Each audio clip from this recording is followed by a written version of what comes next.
Imagine yourself on a day out running errands. You're a bit sluggish from lack of sleep the night before, so you decide you need a pick me up.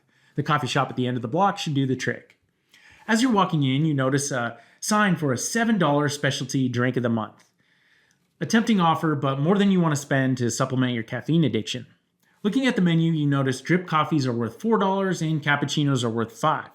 $4 seems like a reasonable amount of money to get you through your day, but cappuccinos are only a little bit more, and at least it's not the $7 drink you saw in the window outside.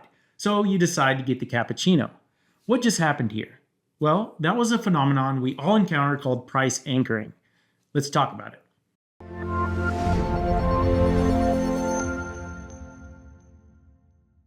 Price anchoring is a cognitive bias in which an initial price point or anchor sets a reference for subsequent judgments on value, causing consumers to rely on the first piece of information they have to make decisions.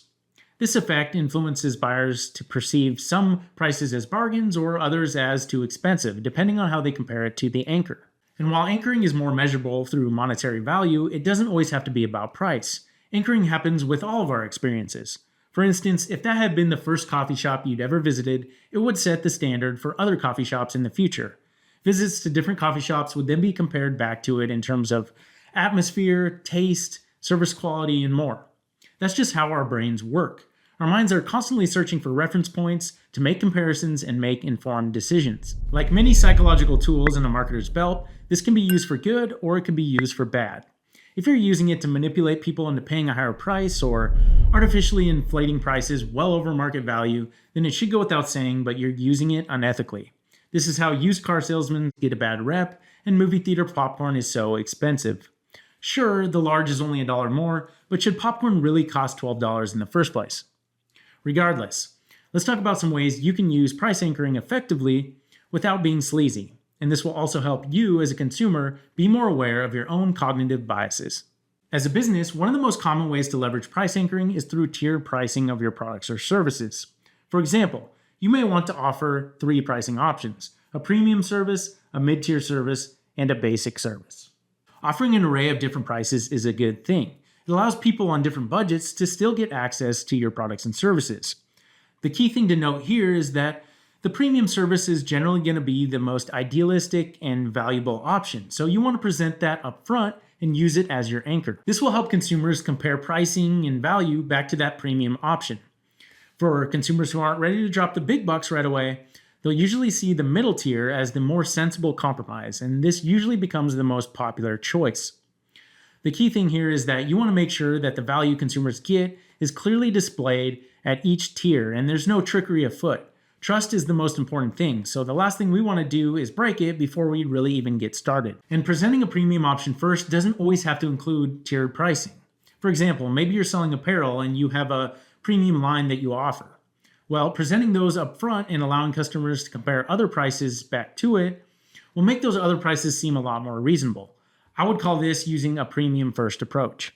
Another common way that price anchoring is used is with one simple red line, or more specifically, displaying the original price of a discounted product or service. When running a discount, you always want to make sure that your original price is displayed clearly next to the discount price. This way, consumers can use the original price as the anchor to compare the discounted price to and understand the true value of the promotion. And this can be done in a few different ways. You could also display the exact savings the customers are getting with the discounted price. Or if you're bundling products, you can make sure that the actual value of the items before the bundle is displayed next to the bundle pricing. This always reminds me of those cheesy infomercials that used to say, it's a $40 value, but it can be yours now for only $19.95. So that's price anchoring. And in my opinion, Apple is one of the best out there to do it. Next time you're in the Apple store, just look at the wide array of different products at different price levels.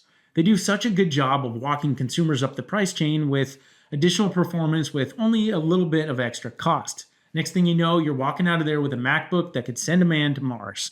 Anyway, by understanding that people make comparisons to the first information they see, you can more effectively position the pricing of your products and services. But remember, people see through the bullshit if you're trying to artificially inflate prices or manipulate them. So don't be that kind of business. And if you're a customer, always take a second before you purchase to think, is what I'm buying really worth it to me? Or have I fallen into the trap of my own cognitive bias? Thanks for watching, and I'll see you in the next video.